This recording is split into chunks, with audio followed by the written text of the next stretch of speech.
Kedatangan puluhan personil polisi di Pulau Pari 20 November 2017 lalu itu sebenarnya hanya ingin memasang papan penyegelan dan pengawasan terhadap sebidang tanah yang sedang bersengketa di pengadilan. Polisi mengklaim hanya menjalankan putusan pengadilan.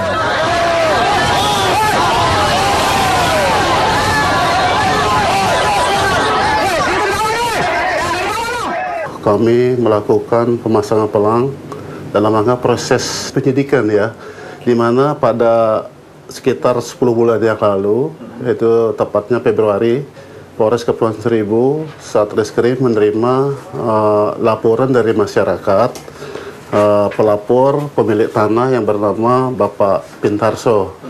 Kemudian yang dilaporkan adalah salah satu warga di Pulau Pari yang bernama Sulaiman alias Katur. Ada berapa bangunan yang diproses, Pak? Satu aja atau ada lagi? Di situ kalau kita lihat luas di sertifikat itu kan 3.900, hampir 4.000 meter. Cuman yang dibangun oleh tersangka ini sekitar 400 meter. Objek yang kita pasang pelang itu kan sudah ada izin penetapan dari pengadilan ya, supaya objek tersebut nantinya tidak rusak dan sebagainya, tentunya di status quo.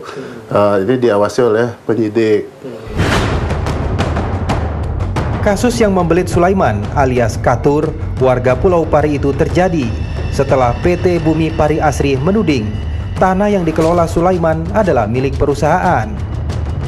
Padahal selama ini, Sulaiman hanya sebagai warga yang bertugas mengelola lahan itu. Belakangan PT Bumi Pari Asri melaporkan Sulaiman ke polisi. Ujungnya, Sulaiman pun menjadi tersangka penyerobotan lahan. Kasus Sulaiman itu rupanya juga terjadi pada beberapa warga Pulau Pari lainnya.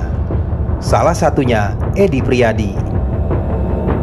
Edi bahkan sempat dipenjara 4 bulan karena dituduh menyerobot lahan milik PT Bumi Pari Asri.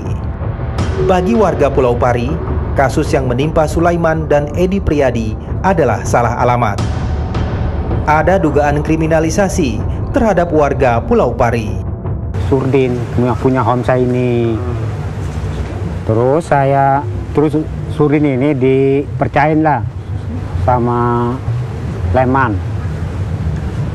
Leman itu kalau saya sih pesuruh. Nah dari situ dia persoalan tuh, dari Leman itu menyerobot lahan lah apa. Dari situ mulai ini. Perusahaan punya sertifikat tahun 2015. Iya. Pak Surdin ngebangun ini tahun 2012. Iya. Itu siapa yang benar, Pak? Yang benar Surdin.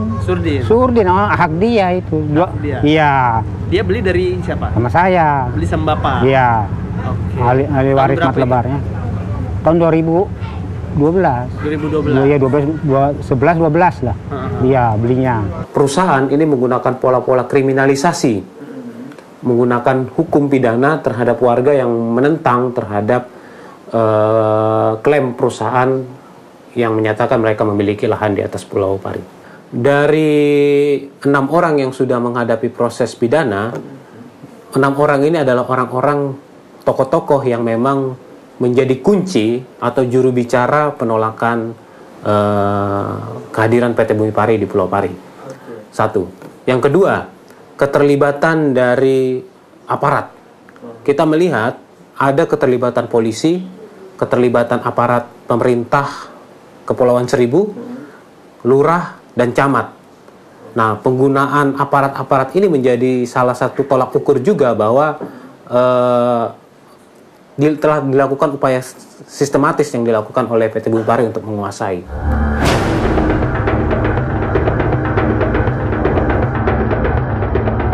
Sejak 3 tahun lalu, warga di Pulau Pari, Kepulauan Seribu terlibat sengketa dengan perusahaan PT Bumi Pari Asri.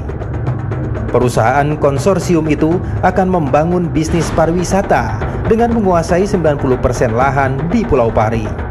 Tentunya kami memiliki legal standing daripada tanah itu ya. Tanah tersebut dimiliki atas nama pelapor, ya, atas nama pelapor. Kemudian kami juga memiliki bukti bahwa tersangka membangun rumah tersebut disewakan sebagai homestay. Kami juga dapat kwitansi dari beberapa wisatawan yang menginap, ada kwitansinya. Ya, kita sekarang sedang mengajukan pembuatan hotel ya, mungkin nanti juga akan dibuat semacam bangunan-bangunan lain lah.